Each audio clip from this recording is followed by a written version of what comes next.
Every experience has both a positive and a negative, just as there is a man and a woman. Without man and woman, there can be no human beings. Without opposites, life cannot flow. The flow happens between the positive and the negative. Now, some people try to just have positive, but it is impossible. The negative is also there. If you experience both equally and not be attached to either, that is a secret. Then you can go beyond. When you try to exclude one and have the other, then you create a disharmony. Then you're trying to stop the flow.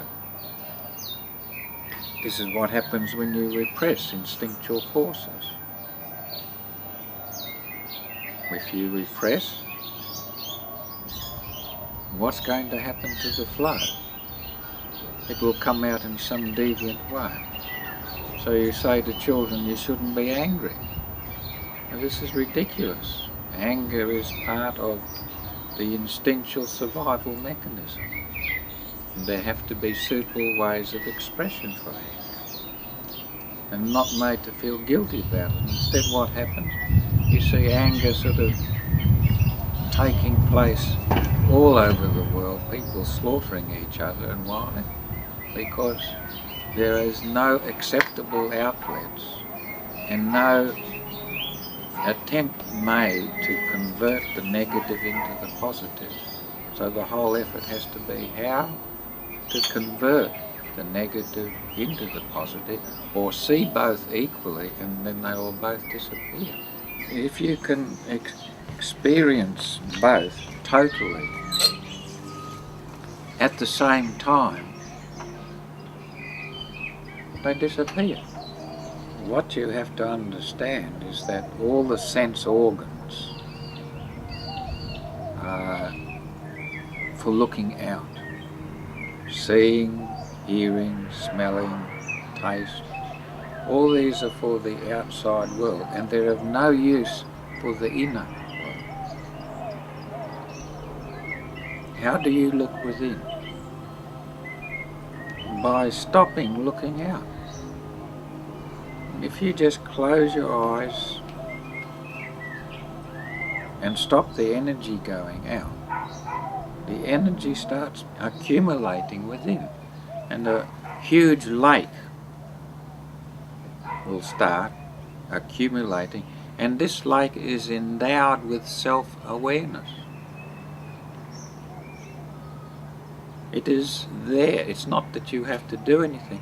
You stop the energy going out, and this pool, this reservoir of energy which collects, is endowed with self-awareness. If you do not have any accumulated energy within, call it accumulated consciousness, it is impossible to be aware, to be conscious when death comes, and you will not be able to see yourself separate from the body. The whole idea is to allow people, while they're in the body, by various methods and techniques and suggestions and relaxation, to go within, bring all the energy to one point, which is what happens at death, but do it while you're alive, and then you get a taste and experience that I am separate from the body. Now, if you can do that while you're alive, then you know. Then it's not just a belief system. You know. You can, from inside, see that you are separate from the body, which is on the periphery. Then this gives you sufficient motivation to continue being the watcher of the body in your actions, wherever you are and whatever you're doing. And this is all that you need to do. If you can watch something, it can't be you. You are separate from the thing that you are watching. And this is the method. You are naturally a watcher. If you look at children when they first enter the world, they are watchers. It's not something that is an achievement. We already are watchers. You remember your children or your grandchildren, after a few weeks, they simply sit and watch. They are totally present, but they're not judging anything. They're not criticizing or condemning. They are already Buddhas because they are just sitting there watching, totally aware. Now the whole effort is to return to that state, put the mind aside, being able to use the mind, nothing wrong with the mind, but the mind is using you, to be able to sit again like the child and just watch, which is your natural capacity. It is already there. And all your striving is not going to allow it. It is more a relaxing, a falling back into that state of pure awareness, which is your natural state. Not an achievement. It is already there. So all your efforts at seeking are ego efforts, because every effort is an ego effort. So the more striving that you make, you're just reinforcing the ego. Every effort is an ego effort. If you understand that, you simply stop. You just stop. And the watching happens naturally by itself. This is the whole Zen approach. All they do is say, you just sit. Don't do anything. Just sit.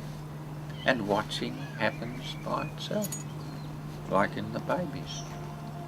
You are dealing with the body, and the body requires certain effort to keep it fit. Now you are respectful to the body, so you don't just sit and be a potato. It requires exercise to keep it fit, just as much as it requires food, certain foods, to keep it fit. And it's learning to listen to the body. And the body knows what to do. It knows instinctively because it has all the wisdom from existence. The body comes from existence. It's the mind which is the problem. That comes from man. But the body itself is functioning by itself. Existence goes on pouring itself into you every moment. It's the establishment. It's the whole business of the corporate world. They want you to buy McDonald's, they want you to buy this and buy that. But in doing so, you sell your soul. And people forget that to be born, to be incarnated in a body, is a gift from existence. It doesn't belong to you. How can it be yours? Where did you get it from? And we live with the misconception that this is mine. But it isn't mine.